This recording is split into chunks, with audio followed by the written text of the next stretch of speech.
Hello, exceptionals. Great to have you back. Do you know that the answer you seek might be right in front of you if you look differently at things and issues? Sometimes the key to unlocking the next big thing in your life or business is not in searching for the extraordinary, but in reimagining the ordinary. So, welcome to Excel, the place where the exceptionals come to get better every day. Today, we'll share invaluable insights with practical examples on how school leaders and business leaders can reimagine the ordinary to create a transformative change. Imagine this is a regular morning at a busy cafe. A young entrepreneur, Lisa, sits with her coffee, frustrated her business is struggling. Stuck in the same old patterns, she stares at the steaming cup, lost in thought. Then something clicks. What if coffee wasn't just a drink, but an experience? That single thought led to Starbucks transformation from a simple coffee shop to a global brand that sells an atmosphere, that sells a lifestyle and a community. Lisa reimagined the ordinary, a cup of coffee, and turned it into something extraordinary. Now think about your school, your business, your daily routine. What if the key to innovation isn't something new, but simply seeing what's in front of you differently? So let's dive into 7 steps to reimagine the ordinary and create something truly remarkable. Step 1. Challenge the status quo. Ask a different kind of question. Why do we do things this way? Is this the best approach? Many systems and traditions continue simply because that's how it's always been done. But great leaders question norms and dare to rethink what's possible. Business leaders, does your company still use outdated workflows just because they've always been in place? What if you streamline them using automation or AI? School leaders, are traditional exams the best way to assess students, or could portfolio-based assessment provide deeper insights into learning? For years, traditional exams have been the go-to method for measuring student success, but do they really show what a student knows and can do? What if instead of relying solely on tests, schools embrace portfolio-based assessment, a system where students showcase their learning through projects, research, presentations, and real-world applications? Why portfolio-based assessment, you may ask? It is very, very important because it captures a student's full potential. Some students excel in problem solving, some excel in creativity or collaboration. These are skills that are not always reviewed in test scores. They can be reviewed through portfolio-based assessment. It also encourages critical thinking. Instead of memorizing tasks or memorizing facts, students are encouraged, to engage in deeper learning through research, innovation, and self-reflection. It also helps you to better prepare students for the real world because in today's career, professionals are assessed by their work, their projects, and skills, not standardized tests. So how can you as a school leader implement portfolio-based assessment? Start small. Pilot the portfolio model in one subject or one grade level before expanding it to other subject areas or all the classes as the case may be. Remember to define your clear learning goals. This means you should ensure portfolios align with curriculum objectives and skill development. And also incorporate different artifacts. It's not a one-cap-fit-all.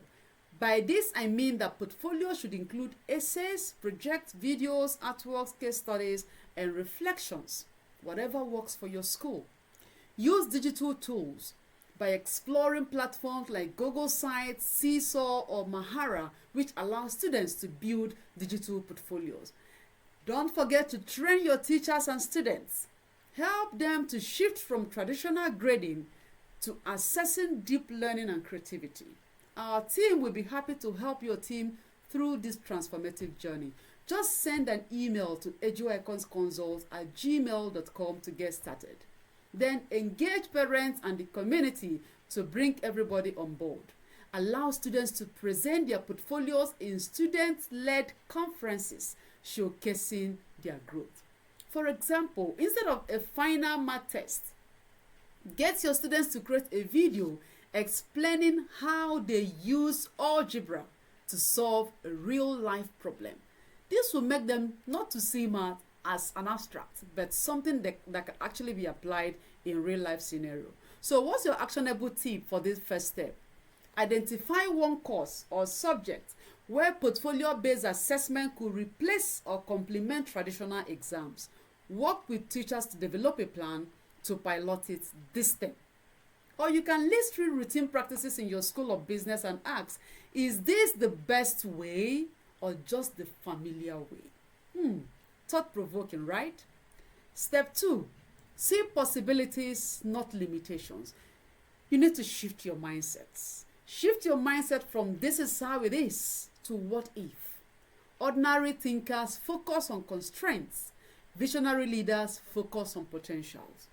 My dear school leaders, instead of labeling a student as a slow learner, what if you saw them as someone with unique problem-solving skills? How could you nurture that? Business leaders, if budget cut means you have fewer resources, could you pivot to a more digital-first strategy instead of reducing impact? So your actionable tip here is this. Take one challenge you face today and flip it into an opportunity. Ask yourself, how could this actually help me innovate? And number 3, that's the third step, connect the dots differently. Look for inspiration outside your industry. You know, some of the best innovations come from borrowing ideas from unexpected places.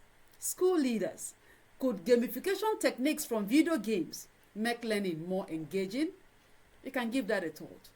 Great leaders don't just solve problems, they prioritize them smartly. And one powerful lesson comes from hospitals where triage determines which patient gets immediate care and which can wait. Imagine applying that to a business as a business leader. In the area of customer service, instead of answering inquiries in order, prioritize urgency. A fraud alert gets instant attention while a general frequently asked question waits. In your decision making, not all problems are equal. Let's say cybersecurity threat. It requires immediate action over office policy updates. For the project management, you can consider fixing critical bugs before adding new features, where you address PR crises before long-term campaigns. For employee productivity, emails, tasks, calls, my dear, just categorize. Now, soon, later, no more drowning in minor distractions. So your actionable tips here is this. Identify one process in your business that needs better prioritization. Set 3 urgency levels and triage like a pro. You may also read or study something completely unrelated to your field this week. Look for one principle you can apply to your work. And step 4, empower others to think creatively. Great leaders don't just have ideas. They create environments where others feel safe to innovate. If your team or students feel afraid to challenge ideas, you will never unlock their full creative potentials. So school leaders, could teachers have dedicated innovation time each month to try new teaching methods? Business leaders, what if employees were encouraged to suggest workflow improvements without fear of rejection? So your actionable tip here is this. Create a space, whether a meeting, a suggestion box, or an open door policy where people feel safe to share bold ideas. Hey, my friends, if you are yet to subscribe to this channel, you are missing out. So hit that subscribe button so that you never miss the insights we share on this channel every day. And step 5, experiment and prototype. Small changes lead to big transformations. The key to innovation isn't perfection. It is iteration. Test, refine, and improve as you go. Dear school leaders, instead of a school-wide policy overhaul, test a new student leadership model in one grade first before going to the rest of the school. Business leaders, before launching a new service, offer a small pilot to measure its effectiveness. And your actionable tip here is this.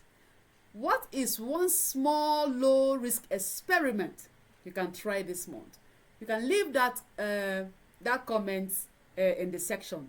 So, step 6, turn failures into learning moments. Every breakthrough starts with a few failed attempts.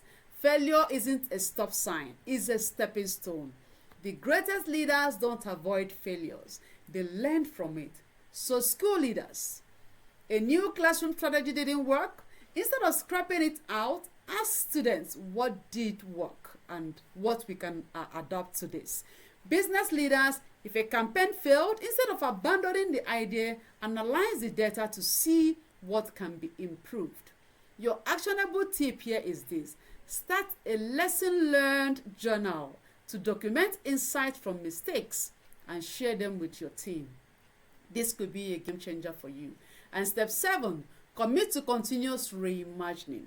Innovation isn't a one-time event. It is a mindset. The moment you stop questioning, experimenting, and adapting is the moment you stop leading. So school leaders, what if your school encouraged annual education hackathons where teachers brainstorm ideas and ways to improve learning? Business leaders, what if every quarter teams reviewed and reimagined at least one outdated process? Your actionable tip here is this. Ask yourself and your team, what's one thing we can reimagine this quarter? And as we round up, I encourage you to look around. What's one ordinary thing you can interact with? Those things you interact with daily that could be done better, smarter, or differently. You can start from there. The world's greatest breakthroughs didn't come from new ideas. They came from people who dared to reimagine the ordinary. So now I challenge you. What's one thing in your leadership, in your school or business, or even your personal life that you will reimagine today? Drop it in the comment. Don't forget to like, share, and subscribe for more leadership insights. Let's build a world where ordinary things become extraordinary through vision, actions, and innovations. See you in our next video, and check out this video we recommend you watch next. Stay blessed.